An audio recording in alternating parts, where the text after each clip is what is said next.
Assalamualaikum warahmatullahi wabarakatuh.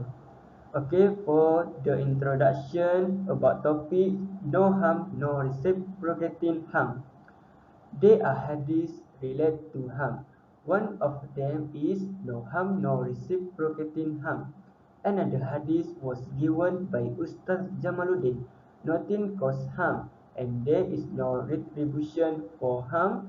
There is another version in the hadith where the Prophet PBUH said there is no harm or harm in Islam. There is an additional phrase in Islam.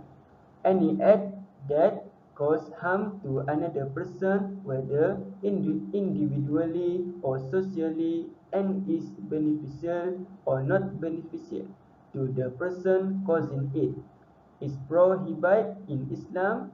It should not exist at first, and if it does exist, then deliberate effort should be made to eliminate or minimize it. The scholars insist that those in power should intervene and prevent such dangerous acts. Min hadis, hadis 32 from hadis arba'in, no harm, no reciprocating harm.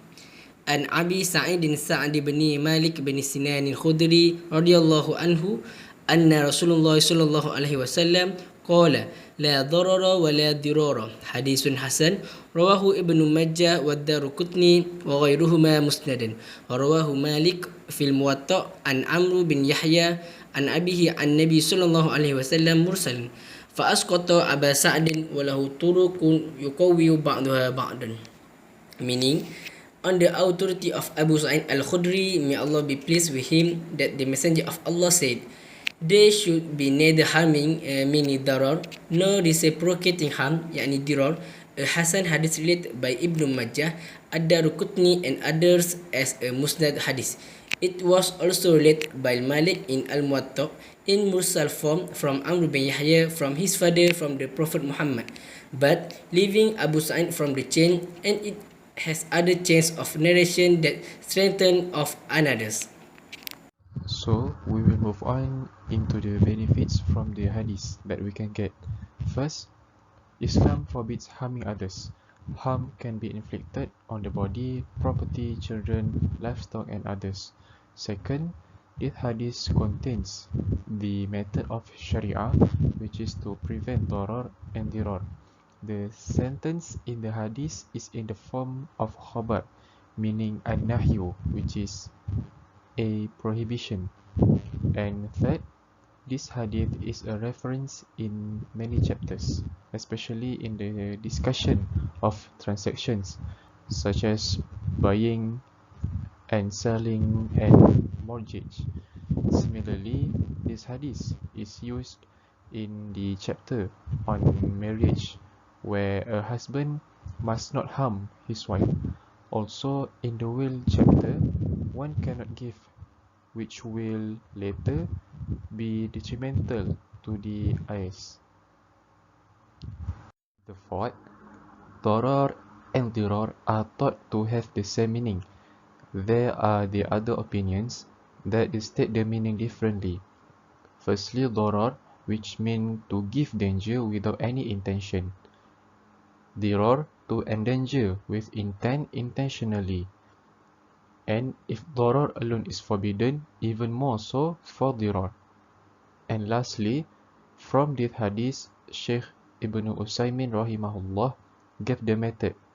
He said, Mata thabatat darar wajaba raf'uhu, wa mata thabata al-idrar wajaba raf'uhu ma'a uqubah qasidil idrar.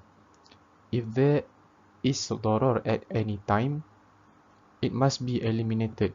Whenever there is dirar, which is intentional danger, it must also be eliminated along with the punishment for the harm given intentionally. Examples of intentional or unintentional harm. First, intentional harm. In the Jahiliyah period, when the husband divorced his wife, then when the iddah period was about to end, the husband reconciled. Then he mentally retaliated for the second time. Then, if the iddah period was over, the husband referred again. Then he divorced further until the third, fourth divorce. The purpose is for dirar, which is to harm intentionally. Therefore, God limited the divorce to only 3 times. The proof is the word of Allah Ta'ala. A'udhu billahi minasyaitanir rajim. At-talaqu marratan. Fa'imsakum bima'rufin aw tasrihum biihsan. Divorce which can be referred twice. After that, you can refer again in a good way or divorce in a good way. Surah Al-Baqarah verse 229.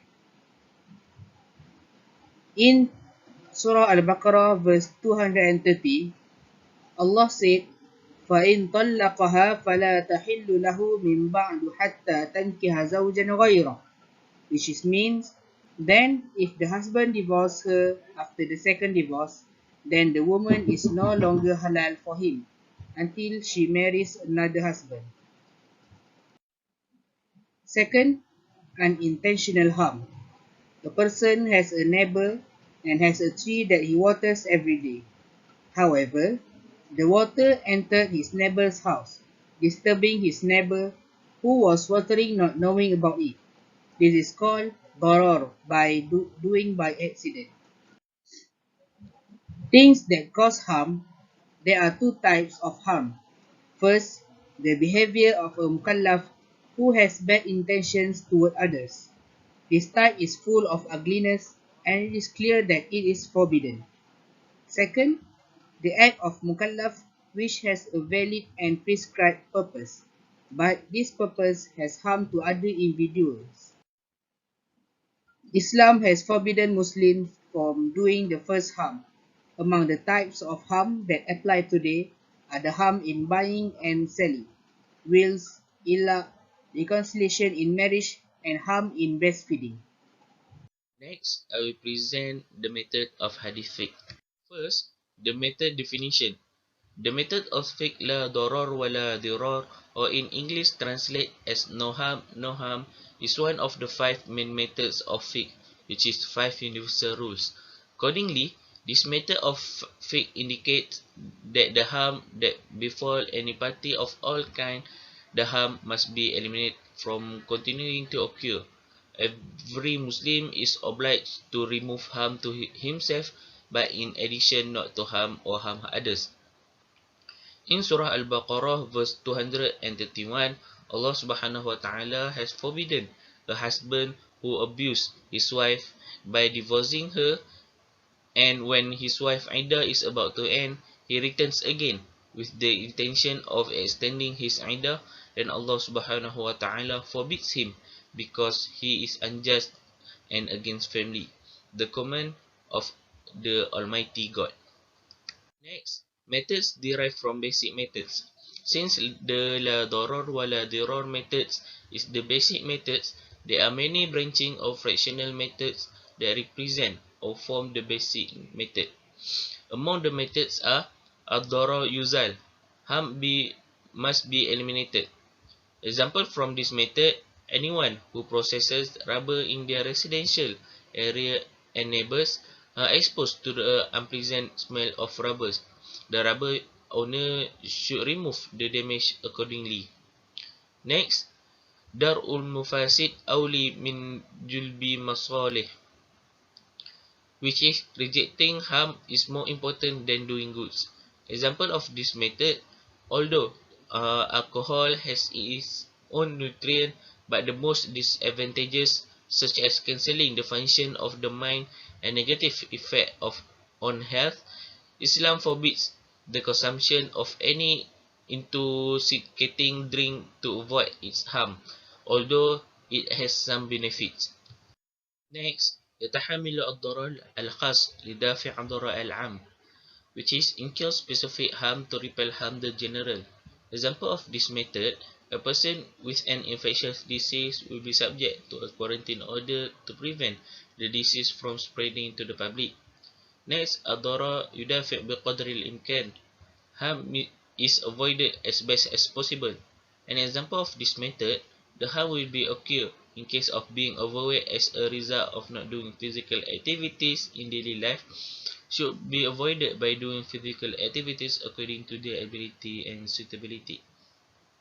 Lastly, تصرف الإنسان في خالص حقه إنما يصاه إذا لم يتضر به غيره. Human action on things that belong to them are only valid when they do not harm others. An example of this method: a person who builds a wall in his house to prevent light from entering the window of his neighbor's house makes a landing, and his neighbors must demand that the wall be demolished. Next, I will present the teachings of hadith. This hadith shows that Islam is a religion of peace and wealth, a religion that does not require harm or hardship as a result of acts of aggression, either covertly or overtly, against oneself, others, or the surrounding society. It is forbidden for a Muslim to desire hardship or harm that may befall him or others. Islam wants its people to live in peace. Any crime that directly or indirectly injures another person sooner or later is illegal. Okay, for the conclusion about topics, hadith for no harm, no reciprocating harm is if the person is performing an act that is customarily considered improper because it is known to lead to harmful results, such as lighting a large bonfire in their property on a windy day, and the neighbor's property were to get damaged, then that person will held responsible for that act because they should have prevented that harm. On the other hand, if a person wants to perform an act that is considered acceptable, like building a second level on their house, but the result is unacceptable for their neighbors, is that it means their privacy is lost. What would the ruling be? The Saraj itself does not contain any strict definition of harm, and as a result, the understanding of this is left up to the culture environment in which the action is being considered. This understanding may also change over time. In other words, what may be considered harmful at one time may, may not be considered harmful by a particular society at a later point in history. Therefore, the current cultural context must be taken into account when making a decision. That's all our group. Thank you.